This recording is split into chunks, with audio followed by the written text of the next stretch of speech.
Hi, I'm Brenda Zimmerman, a 600-hour certified yoga instructor, and we're here to discuss ideas and things you can do for creating your own home yoga practice. I mean, I knew that yoga had meditative properties to it, but I've always thought of yoga for me as like an opportunity to kind of establish and build up my flexibility and my balance.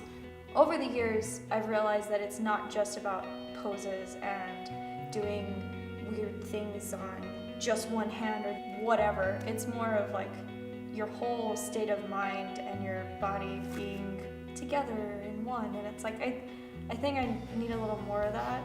That would be kind of nice to have in my everyday routine. So for me, yoga is a connection between the mind, the body, and the spirit. I use breath work and postures, philosophy, meditation to eliminate the ego, the clutter of everyday life that slows us down and disconnects us from ourselves.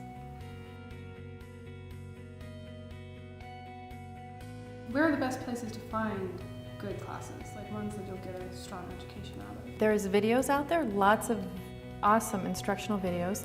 Yoga Journal has online resources. They have poses, videos, information about all aspects of yoga too, and it's free.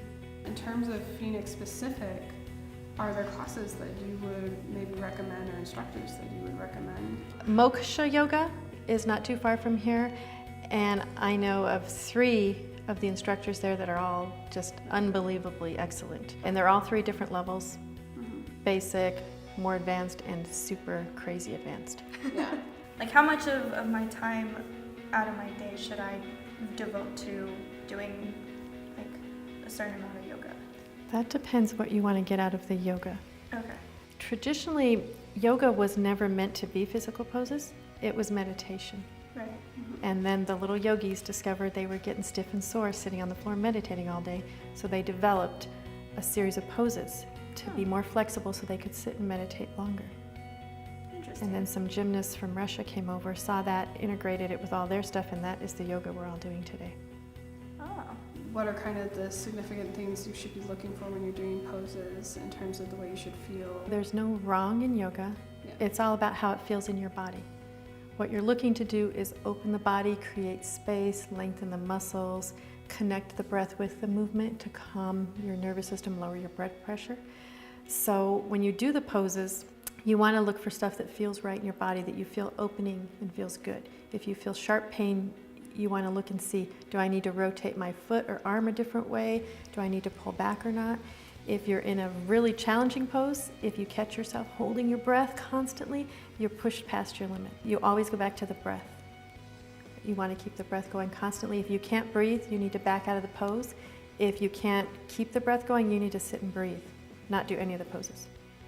Could you show us a pose? Yeah. Or 2? Yeah. Do you want to do the sun salutations? That sounds great. Okay, my foot's asleep, so.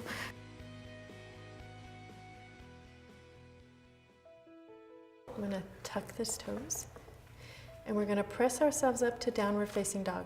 So downward facing dog, you're in a V shape. Your hands are on the floor, your hips are lifting toward the ceiling, you press back to your extended legs, and you sink your chest. I like watched what she was doing, but That's watching fine. it in And then I like to walk my legs to work out the tension in the calves. Oh yeah. If you feel too much weight in your wrists, it hurts your wrist, you're not pressing far enough back to the legs. And we're just going to walk our feet up to our hands and stand up.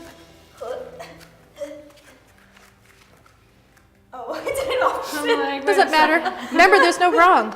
There's no wrong. We're just getting to standing, that's all. All right, so sun salutations. Hip width apart means the pelvic bone lines up with the knee, lines up with the ankle. All right, we're going to inhale and lift our arms up. You want to lift up, but you don't want to crunch the neck and tighten it. You want to draw the shoulders down the back while lifting. And then as we bend forward, if you have tight handsprings, bend your knees, touch the floor, and then straighten into the legs. There's no rule that says those knees have to be straight. And you can straighten into them and see how much you have, yeah. Otherwise, you just push those hips back and tighten those hamstrings. Inhale, come halfway up, pushing your head toward the wall in front of you. Exhale, come back down. And then we're going to step a foot back to a lunge, like a runner's lunge. Plant those hands really firmly on the floor. We're going to step the other foot back. Boom, top of the push-up.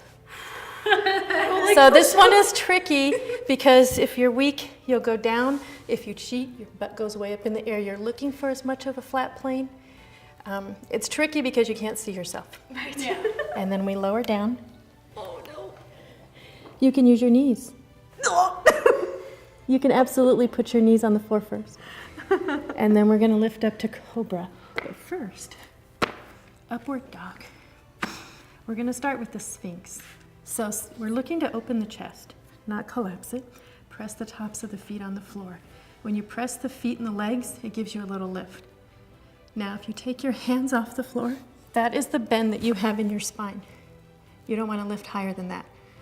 Once you pass that, you dump into the low back, and then you end up with back problems. Okay? So cobra, hands are on the side, you lift up a little, pressing the feet down.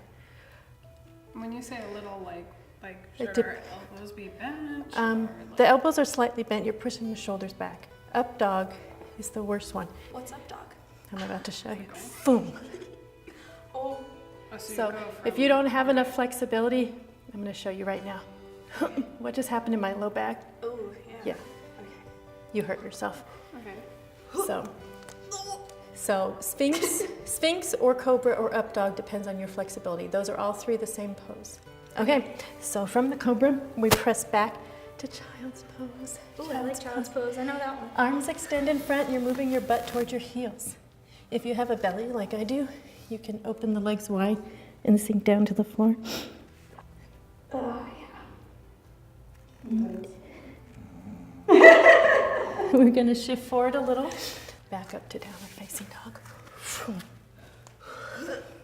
Yeah? All right, so we stepped the right foot back first. So this time we're going to step it, hop, jump, skip, stand up and place the foot up by the hands.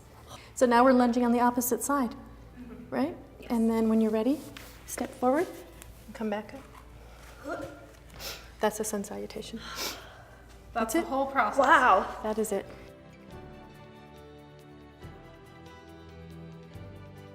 I feel like this was helpful. I learned a lot about, like proper breathing and just to kind of take it easy, make sure that I'm not, overexerting myself and that I'm taking my time learning the basics.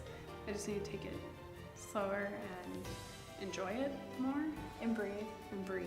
A lot of other types of workouts, they do tell you to breathe, and it's like, I know breathing is very important when it comes to yoga, but not as, I guess I didn't realize like how much of an importance it was on just simple poses. Flowing into your movement. and Right, stuff. yeah. Yeah. I enjoyed it. Yeah. This was fun. This was fun. Yeah. We're gonna go do some yoga at home. Okay, bye. Or Namaste. Oh yeah.